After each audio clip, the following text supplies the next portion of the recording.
Muito bem, vamos dar início aos nossos trabalhos de adoração a Deus desta noite.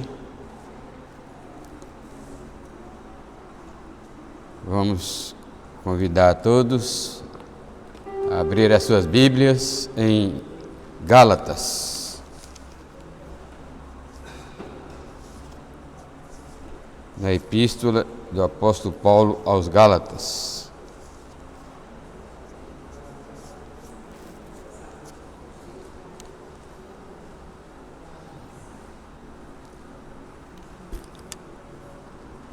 Nós vamos ler no capítulo 5 ainda, e a partir dos versículos 26, aliás, 16, até o final.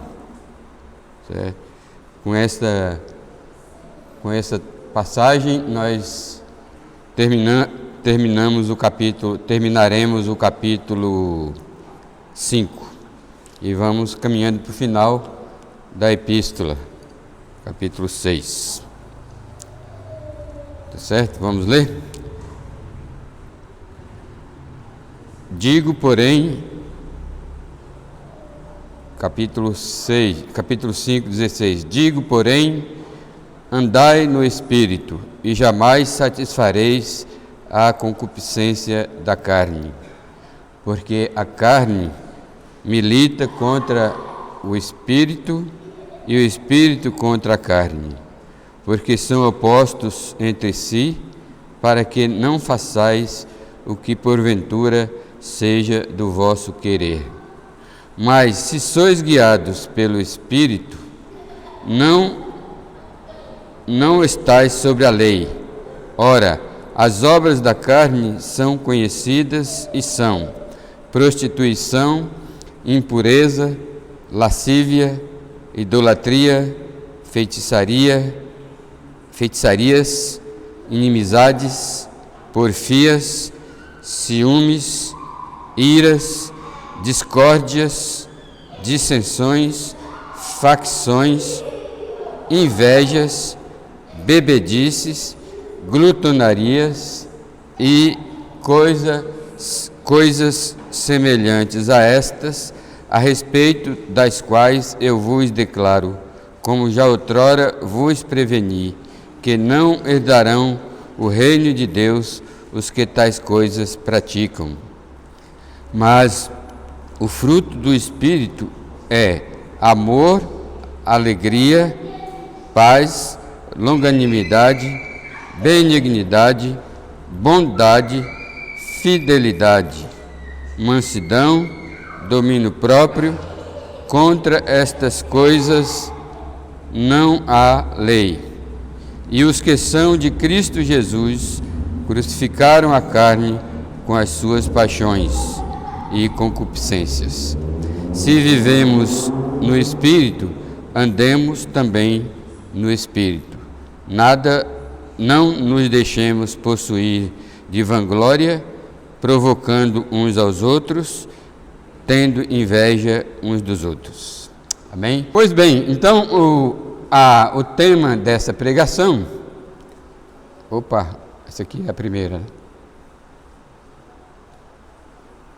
O tema dessa pregação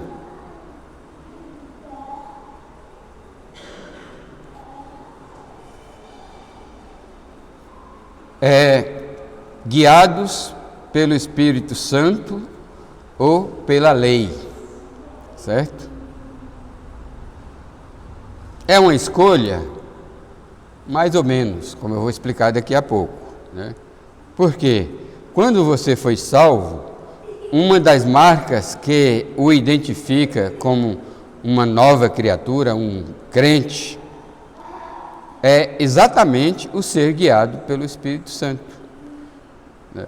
Porque é a marca registrada de um crente. Um crente, ele só pode dizer que confiar que ele é realmente um crente se o Espírito Santo dirige a vida dele ou é a natureza pecaminosa, né?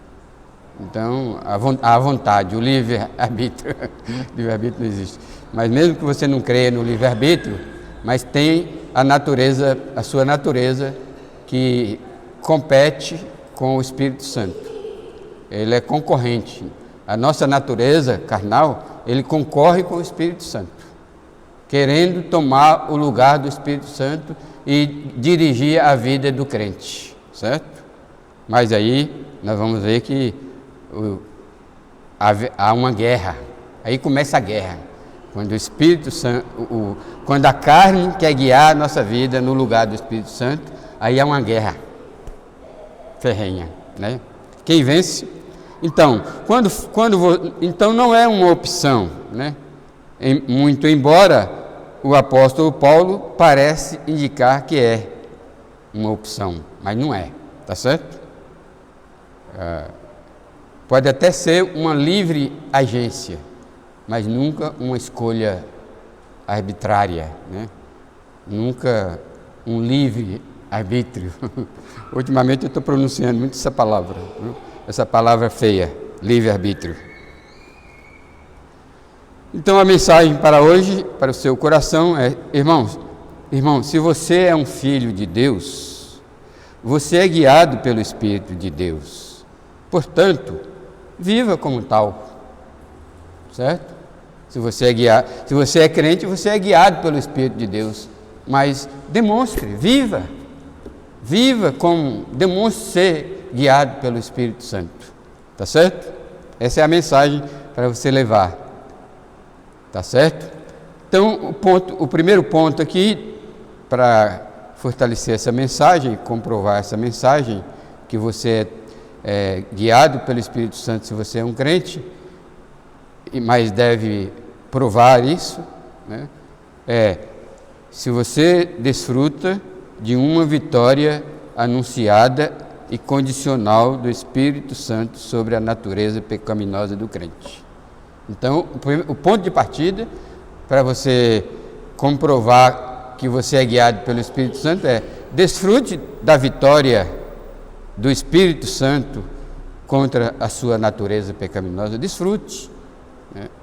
Participe, né? Porque eu coloquei vitória anunciada, porque é uma vitória anunciada. Deus já tem a vitória na luta contra o mundo, na luta contra a carne e na luta contra o diabo. Sempre vencerá Deus, amém? Ele é vitorioso. Por isso que o apóstolo Paulo diz lá em Romanos 8:42, somos mais que vencedores. O crente é mais que vencedor, certo? O crente não precisa ceder às pressões das tentações, né? Existe um ditado chinês que diz: uma andorinha pode sobrevoar a sua cabeça, mas nunca fazer ninho, né? Quer dizer, né, Fernando? No meu caso, ela não faz ninho nunca. né, Antônio? Né, irmão? Né, André? No nosso caso, a andorinha não vai nem cobiçar esse aeroporto. Brincadeira, mas é exatamente, porque se a andorinha vem fazer ninho, a gente vai tangê-la, vai embora. Então esse provérbio chinês está certo. Assim são as tentações. As tentações são inevitáveis, né? As tentações é como o diabo. Está dito do diabo em 1 Pedro 5,8, que o diabo vive rodeando os crentes, procurando uma fraqueza qualquer para lançar o bote, né? Então, mas aí as tentações são assim, elas vivem nos rodeando por toda parte. Até dormindo você pode ser tentado.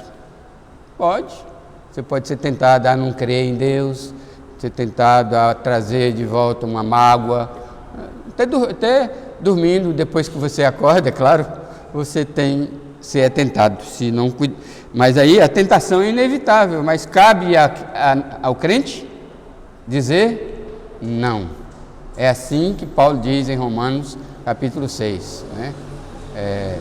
Que nós podemos, agora, pois, esqueci as palavras agora, mas ali em Romanos 6 diz assim, que nós não precisamos obedecer o pecado como nosso Senhor, como obedecíamos antigamente. Amém?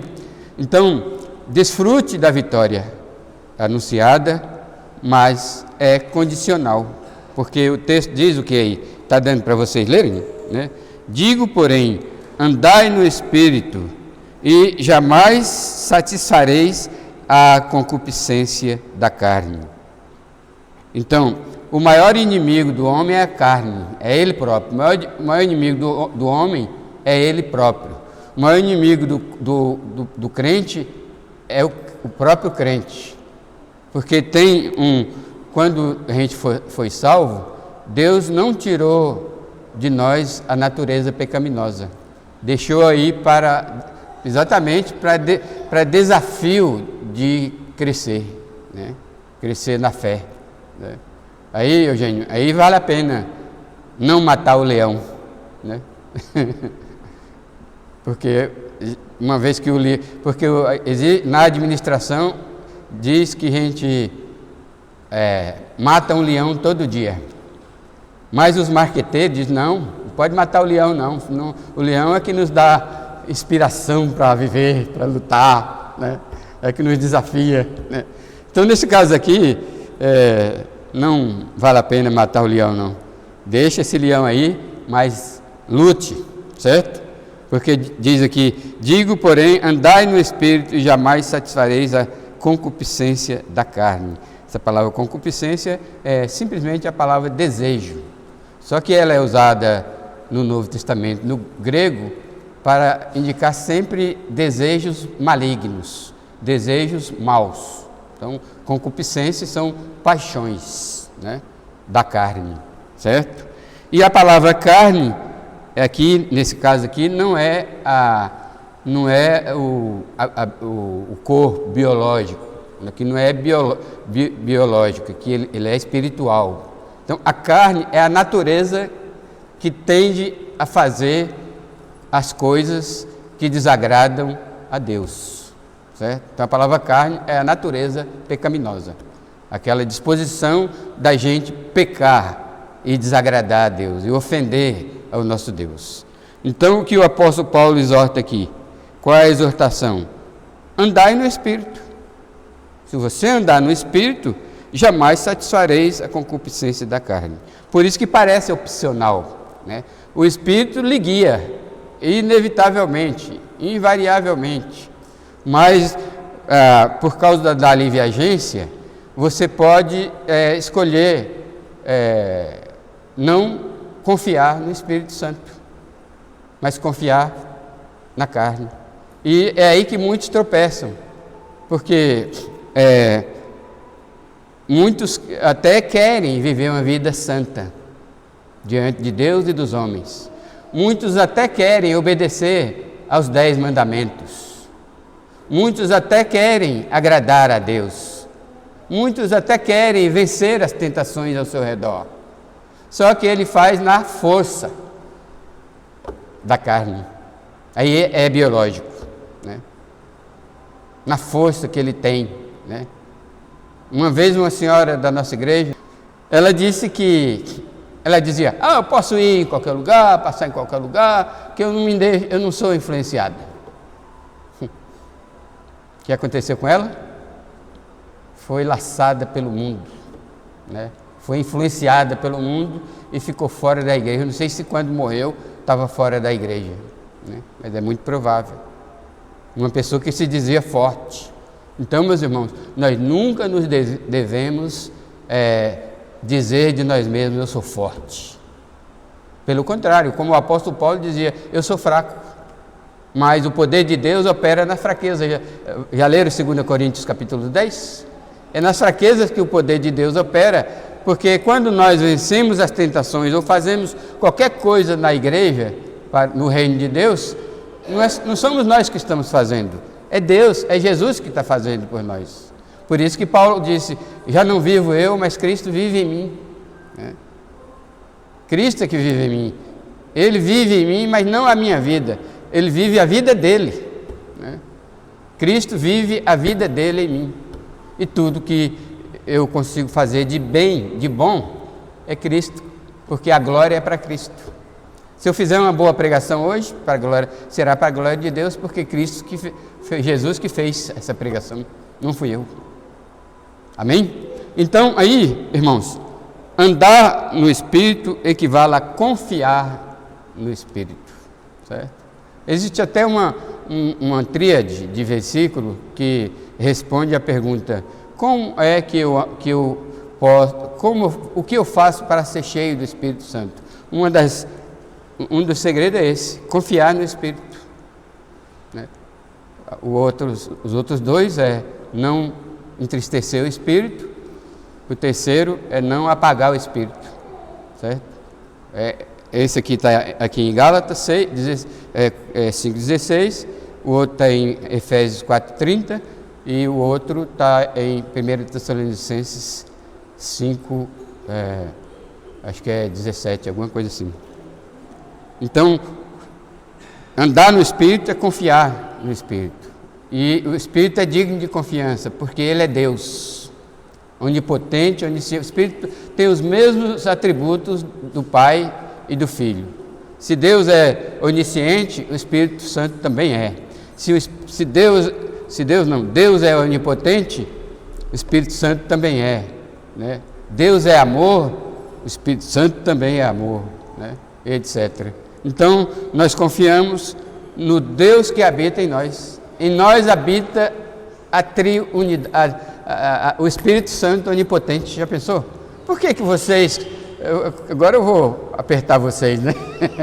Por que vocês são tão frágeis assim, espiritualmente? Cede a qualquer tentação, né, da carne, do mundo e do diabo. Por que vocês são tão fraquinhos na fé, né? Se o Espírito Santo habita em você, o Espírito Santo é Deus Todo-Poderoso, né? Onisciente, onipresente e todos os atributos. Então, Paulo diz aqui que para a gente desfrutar de uma vida cheia do Espírito Santo e vencer a natureza pecaminosa, ou seja, a concupiscência, as paixões da carne, é preciso andar no Espírito. Agora, tem uma boa notícia aqui. A boa notícia é porque a carne milita contra o Espírito e o Espírito contra a carne, porque são opostos entre si, para que não façais o que porventura seja do vosso querer. Então, a boa notícia é que, como tudo é pela graça, a vitória contra as tentações também é pela graça. E onde está a graça aqui, nesta vitória conseguida pelo Espírito Santo sobre a natureza pecaminosa?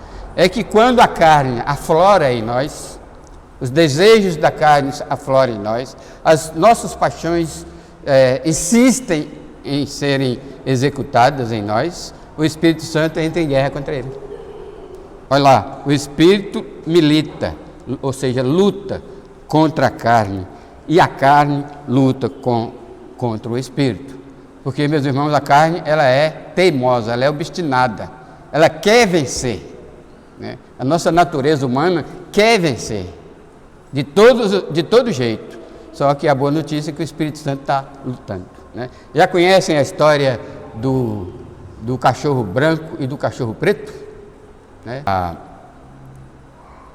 O que eu estava dizendo? Aí, a história dos dois cachorros, né? A natureza pecaminosa e o Espírito Santo é comparado com dois cachorros, né? Como foi isso? Um índio se converteu, e passado muito tempo ele encontrou o outro índio incrédulo.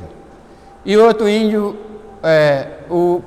lhe perguntou: eu fiquei sabendo que você agora ser crente. Essa história do índio pronunciar o mim, né? A maioria das pessoas fala: dá isso, dá isso para mim comer. Você não é índio? Para mim comer, quem fala é índio, né? Para eu comer, que é o correto, né? Aí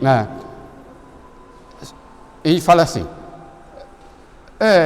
Ele fala inclusive assim: me saber que você virá crente. Fale para mim como foi, como é. Aí o outro índio disse: olha, dentro de índio ter 2 cachorros famintos, né? E eles estão brigando entre si. Aí índio gosta de briga, o índio antigamente gosta de briga, né?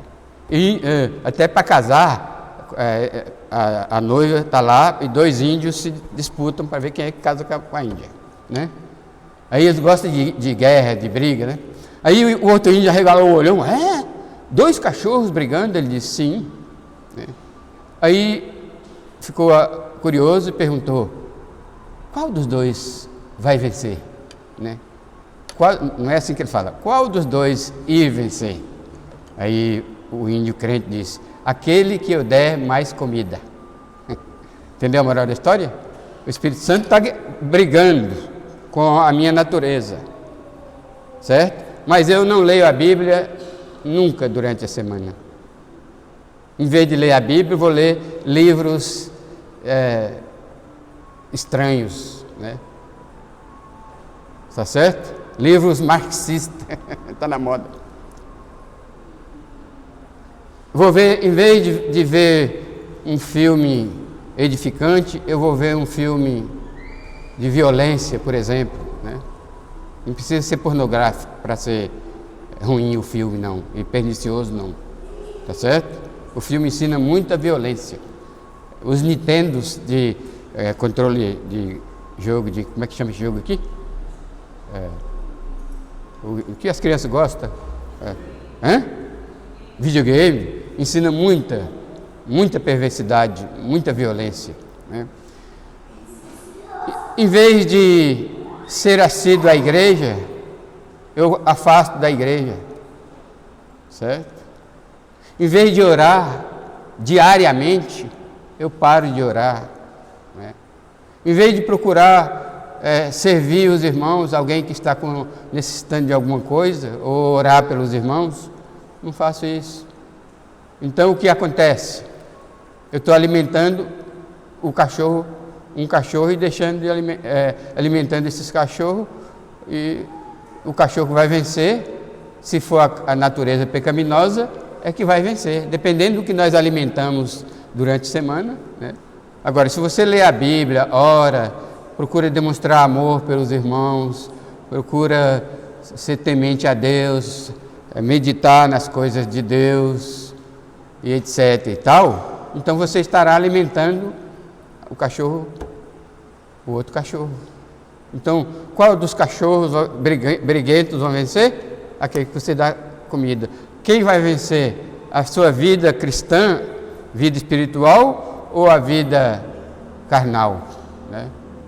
Porque o Espírito Santo vai fazer o seu trabalho, sempre, mas você vive entristecendo o Espírito Santo, fazendo outras coisas, né? Tá bom? Então, meus irmãos, desfrute desta vitória anunciada do Espírito Santo, para você desfrutar também da direção do Espírito Santo em nós. A direção é inevitável, tanto é que quando você não obedece os parâmetros desta direção do Espírito Santo, o Espírito Santo não deixa de guiar. O Espírito Santo vai lhe disciplinar, certo? Vai lhe disciplinar. E aí você tem prejuízos eternos, prejuízos espirituais. E você não tem uma vida abundante, alegre e satisfeita, como Jesus disse: eu vim para que tenham vida e a tenham em abundância. Amém? O segundo ponto aqui lá foi o desfrute desta vitória, porque você pode não estar desfrutando dessa vitória por estar obedecendo a sua natureza pecaminosa. Mas o segundo ponto aqui evite os resultados amargos da natureza terrena, da natureza pecaminosa. Pois se você escolhe confiar em sua natureza, você vai ter que amargar os resultados dessa entrega, né? Então o crente deve ser zeloso em evitar os resultados, as consequências de viver na carne. Então por isso que está dito aqui no versículo... Espera um pouquinho, para vocês lerem o versículo também. Aí, está muito pequeno, né? Beleza. Vou pôr aqui. Agora deu? Agora dá para vocês lerem, né? Aí, essa passagem aqui, de 19 a 21, diz: Ora, as obras da carne são conhecidas e são. Né? Aí, se você não confia no Espírito e não se consagra em alimentar o seu Espírito, que é o Espírito de Deus trabalhando no Espírito humano, então aí você vai ter que, você confia na sua natureza pecaminosa, na sua natureza terrena, na carne, aí você vai colher os resultados. Os resultados são prostituição. Crente cai nessa tentação? Cai sim, se não vigiar e orar, se não alimentar o Espírito. Lembrando que a prostituição pode ser também na fantasia, né? A prostituição, você não precisa ir deitar-se com a prostituta para ser um prostituto. Se você imaginar no seu coração, você já se tornou um prostituto, tá certo? E é uma obra da natureza pecaminosa. Impureza são ações sexuais fora do casamento, qualquer uma delas, inclusive as fantasias, né? As cobiças, né? Se você não for controlado pelo Espírito Santo, você vai cair e praticar impurezas. Lascívia são desejos sexuais também, né? Imaginárias, né? Desejos, paixões, né? Sexuais, né? Se você é um crente, mesmo como um crente, mas se você não andar no Espírito, por isso que Paulo começa dizendo: andai no Espírito e jamais cumprireis as concupiscências da carne. Então você vai ser um lascivo. Que mais? Idolatria, e saiu da área da imoralidade e entrou na idolatria. Se você não anda nos caminhos do Senhor, aceitando a direção do Espírito Santo, né? Porque quando diz não apagueis o Espírito, que é uma das maneiras de ser cheio do Espírito, apagar ali não é passar uma borracha, não. Apagar ali é ser rebelde. O Espírito Santo diz sim. Nós temos que, se você é dirigido, continuar sendo dirigido pelo Espírito Santo, você também tem que dizer sim. Sim, Senhor. Se o Espírito Santo diz não, você também deve dizer não, né? Então, mas se você é rebelde contra o Espírito Santo, você pode também chegar até o pecado da idolatria. Pastor, eu posso chegar aí para a romaria de joelho, né? De joelho, não pode tirar o joelho, né? Todos os que vão lá vão de joelho, né? Eu posso ir adorar a Aparecida, né? Do Norte? Eu posso ter um oratório de santos em casa? Eu posso cair nessa armadilha? Não, porque depois que você se converteu, Deus lhe deu um pouco de inteligência.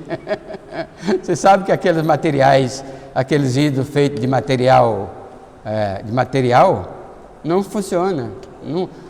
Como diz o Salmo 115, tem olho, mas não vê, tem boca, mas não fala, tem nariz, mas não cheira, tem ouvido, mas não ouve. Então, você jamais fará uma imagem para você adorar. Jamais, essa não é a tentação. A tentação são aquelas idolatrias que você armazena no seu ser. Por exemplo, hoje de manhã eu citei algumas, né? Estou cansado, não vou na igreja hoje. A idolatria do descanso, né? E você inventa coisa, né? Você sem a direção do Espírito Santo engendra muita idolatria em seu coração, né? Então você idolatra o descanso, idolatra o lazer, idolatra as coisas, né, que o dinheiro pode comprar, e você tem aquela idolatria chamada sonho de consumo, não tem? Né? Se você não é um crente guiado pelo Espírito, você vai ter aquele negócio de sonho de consumo, né? O crente não tem sonho de consumo coisa nenhuma. O crente que acha, quando ele vê que ele precisa de um objeto, de uma coisa, ele coloca nas mãos de Deus, e se Deus vê que realmente é necessário, ele vai lhe dar, certo? Tem esse negócio de sonho de consumo, não, que é idolatria, certo? O marketing é uma das coisas que mais provoca idolatria nos crentes, né? Que mais? Idolatria, feitiçarias. Pastor, eu posso cair nessa armadilha, nessa tentação de ser um feiticeiro, se eu não andar no Espírito? Não é aquela feitiçaria do candomblé, da macumba, da nova era, etc e tal, né? Sei lá, mas eu não tenho nenhum exemplo para dar. Mas corre o risco de praticar feitiçaria. A palavra feitiçaria aqui é do grego pharmakeia, que quer dizer culto, ações místicas pelo poder de drogas. Então, nesse caso, você pode cair numa armadilha dessa de ingerir uma droga qualquer, certo? Você cai, né? Eu conheci um pastor, depois que ele ficou pastor, que ele se tornou pastor. Pastor Augusto, quando era adolescente, o pai morreu, a mãe ficou viúva, 6 filhos, e ele se revoltou, e ele era crente, né? Ele mesmo como adolescente já tinha se convertido, era um crente. Aí ele se revoltou e foi para o mundo das drogas. Como Deus não abandona os seus filhos nem quando ele chega a tal ponto, é exceção, é raro, porque é uma tentação horrível, né? Muito grande para se cair, né? Mas o pastor Augusto caiu, né? Só que ele foi parar no manicômio. Quando um drogado vai parar no manicômio é para morrer. A família esquece, a família abandona, tudo abandona, está ali só para morrer, né? Mas aí, Deus estava cercando de todos os lados, ele se curou. E um dia ele teve alta do manicômio. No dia a família abandonou ele, mãe, avós, irmãos.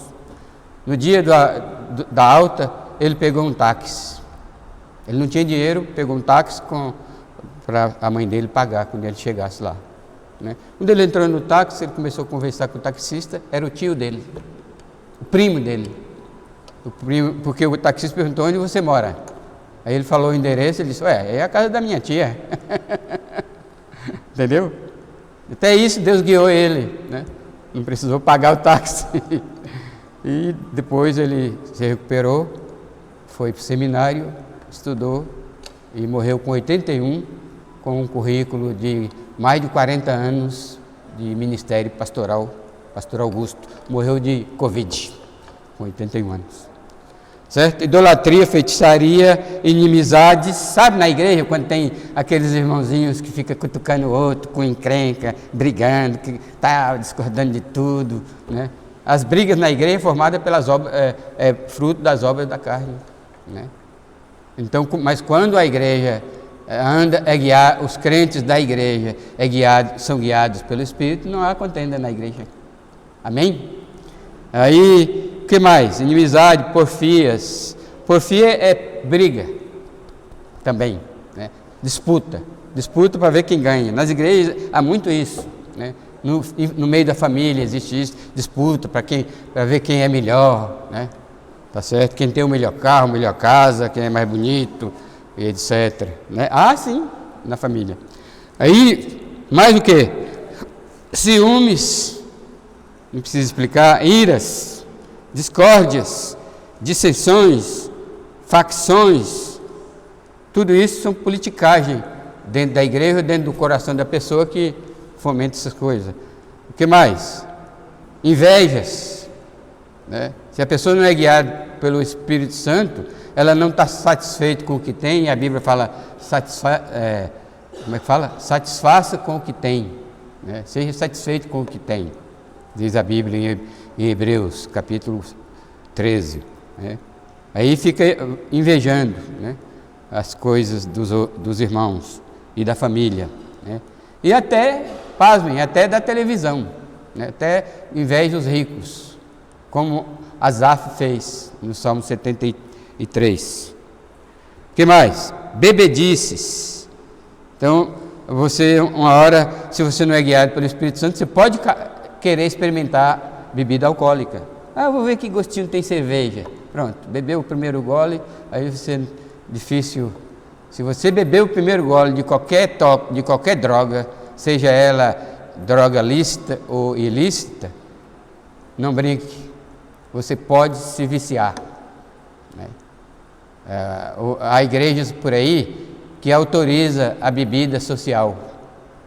São tolos, não existe isso, né? A Bíblia proíbe embriagar, né? Não, mas você pergunta, onde existe uma pessoa que vive se embriagando hoje que não começou com um cálice de bebida alcoólica?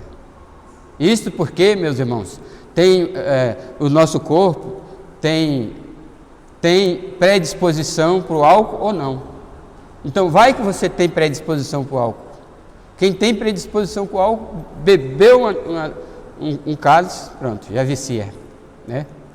Então, o melhor mesmo é ser sábio e obedecer o livro de Provérbios, que diz, não olhes para o vinho quando ele se escoa no copo, quando ele se mostra vermelho, porque no final ele vai lhe morder como uma cobra morde, né? Então, o melhor é não tocar em bebida alcoólica nenhuma. E essa desculpa que nosso corpo precisa de álcool é mentira, né? Nosso organismo já produz a quantidade de álcool necessária para a saúde. Não precisa beber vinho, cerveja, uísque e nem cachaça. Até o nome é feio. Eu nem gosto de pronunciar, né, o nome. Então, meus irmãos, bebedices, glutonaria. Vocês que são crentes, diz que o crente... Já ouvi falar isso, viu, André? Cuidado. Alguém disse, crente não bebe, mas em compensação come. É pecado comer sem necessidade, certo? Nosso corpo não precisa de tanto, né? Tanta comida, né? Aliás, dizem que a tartaruga vive muito porque come pouco.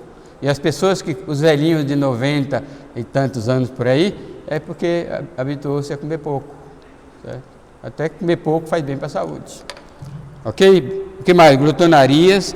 E Paulo quer encerrar a lista dizendo, e coisas semelhantes a estas, a respeito das quais eu vos declaro, como já outrora vos preveni, que não herdarão o reino de Deus os que tais coisas praticam. O verbo praticar aqui é praticar constantemente, como estilo de vida, como costume, tá certo?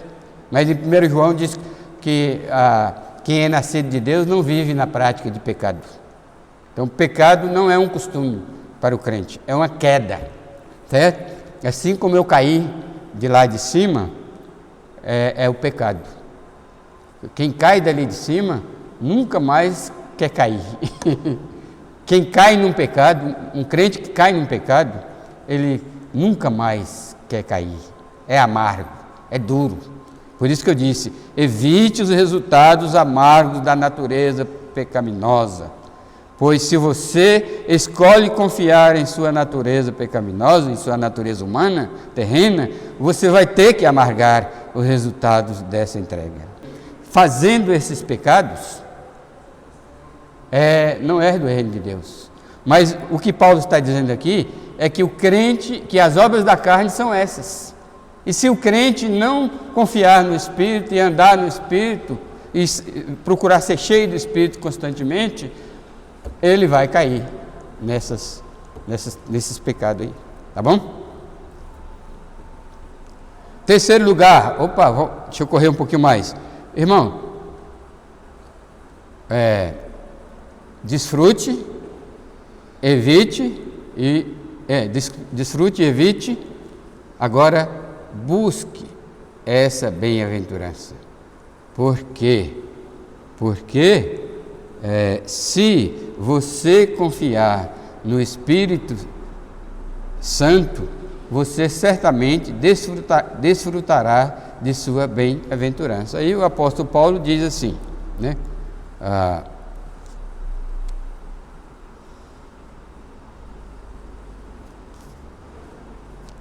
Tacar um vermelhão aqui para vocês enxergarem, né?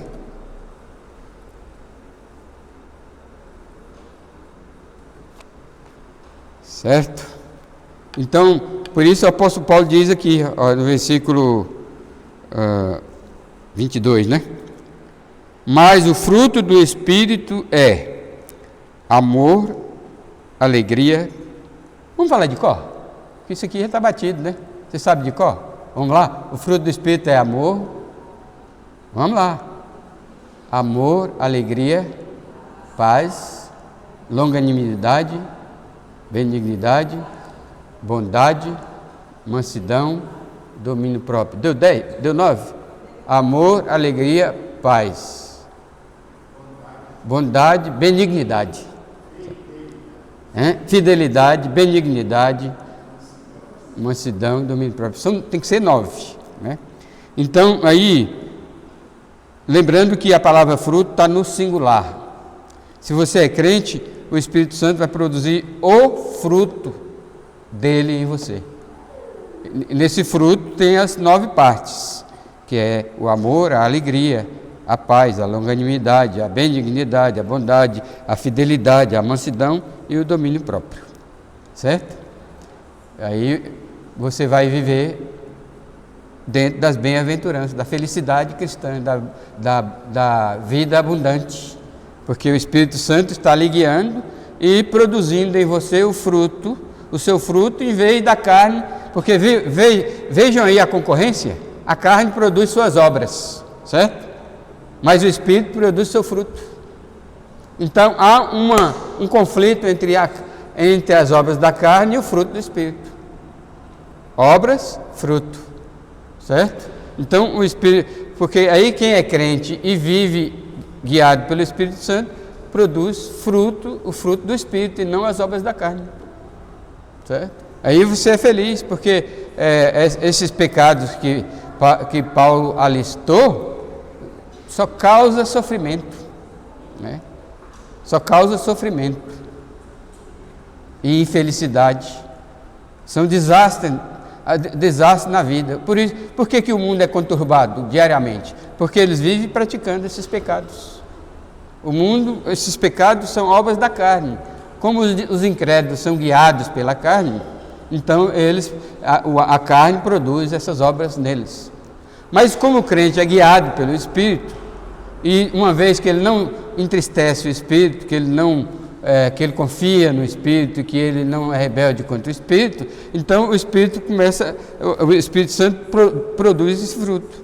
Então a vida dele vai ser uma vida de amor a Deus, amor ao próximo, vai ser uma vida de alegria incondicional, inclusive nas provações, no sofrimento, na dor, você tem alegria, porque é o Espírito Santo que está produzindo, não é as suas forças que está produzindo essa alegria. Paz, né? Aquela paz que você já sabe, a paz de Jesus, que disse: deixo-vos a minha paz vos dou, independente das circunstâncias. Longanimidade, que quer dizer paciência, perseverança, longanimidade, você não desiste fácil, né?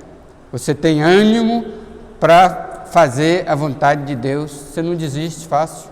Por mais que enfrente tentações e obstáculos, você não desiste. Então, irmãos aí da classe de batismo, da classe nova, vamos vencer os obstáculos. Vocês estão cedendo muito fácil, né?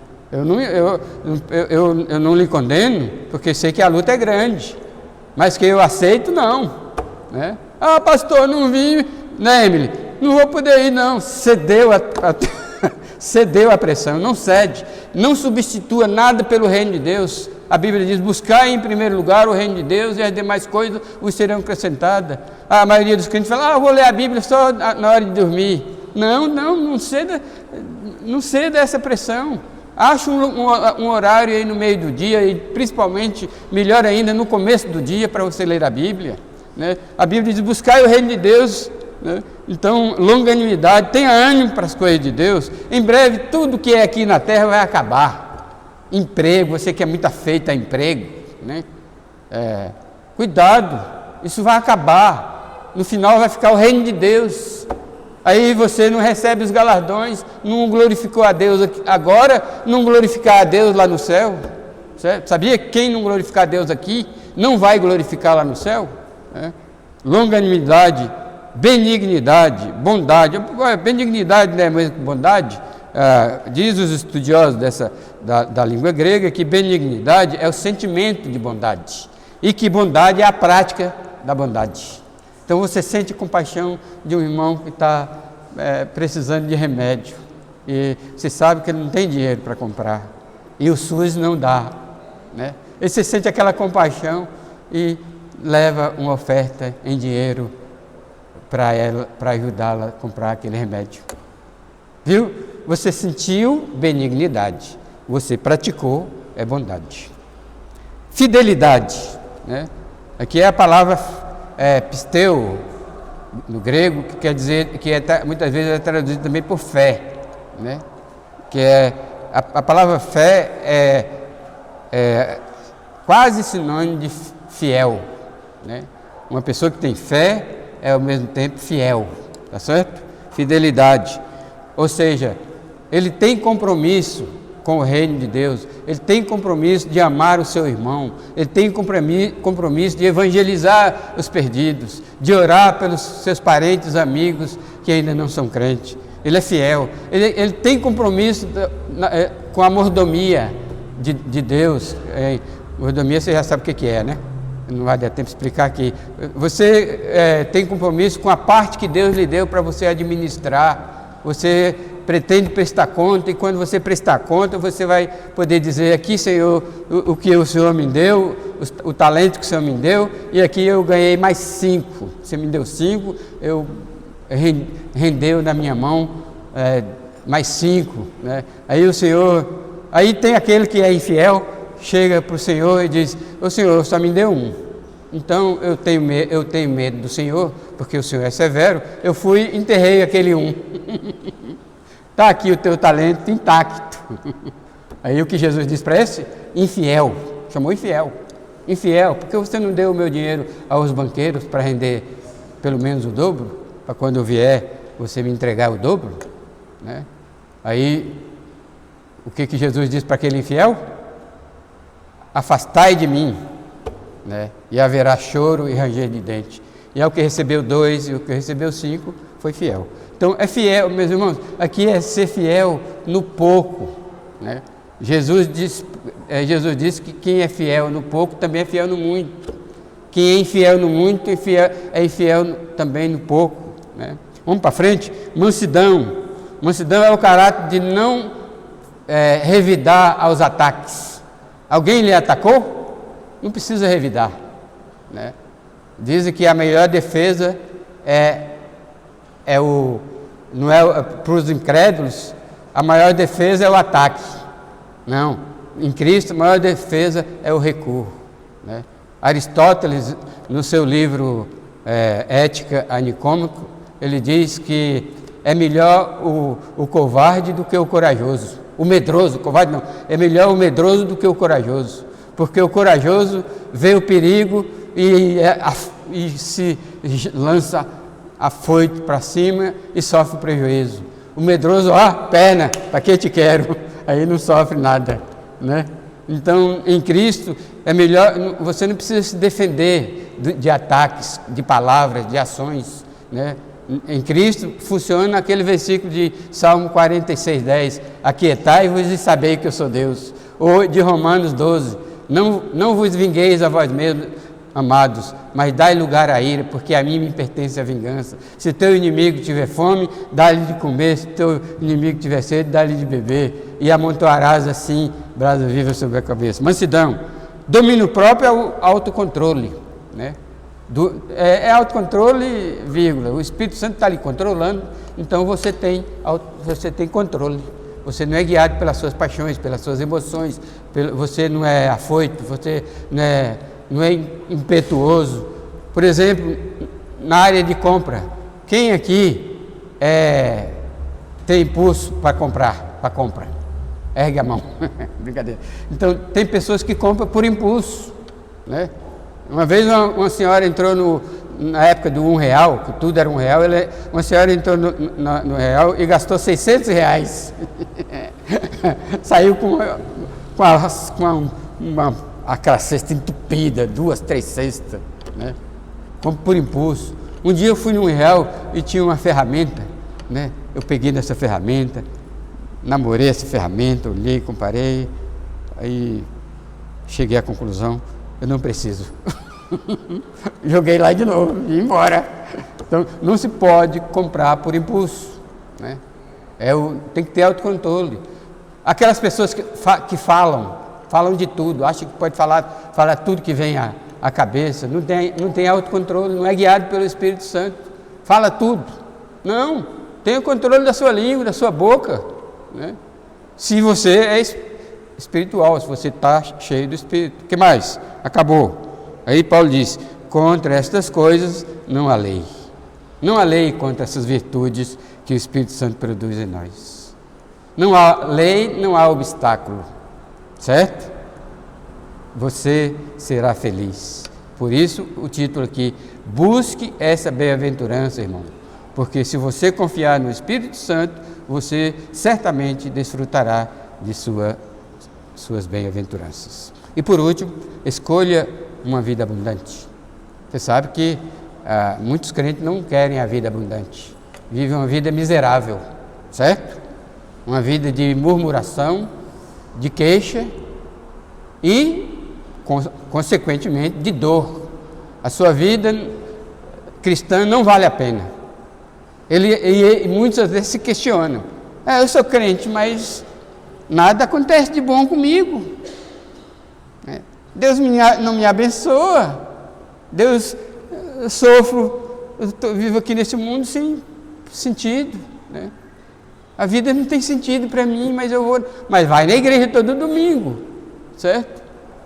Por enquanto, logo, já que a vida cristã não tem sentido, logo ele se afasta da igreja, que é a história daqueles que se afastam da igreja, tá certo? Então, escolha a vida abundante, por favor.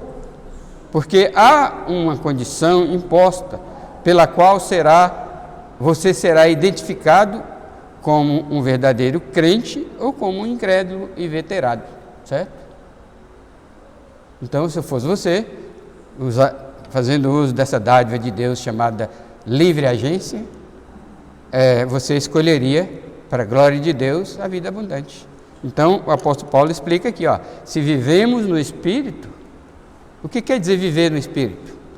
Nascer de novo. Se você confiou em Jesus Cristo, foi pelo Espírito Santo que você chegou ao ponto de confiar em Jesus Cristo como seu único e suficiente Salvador.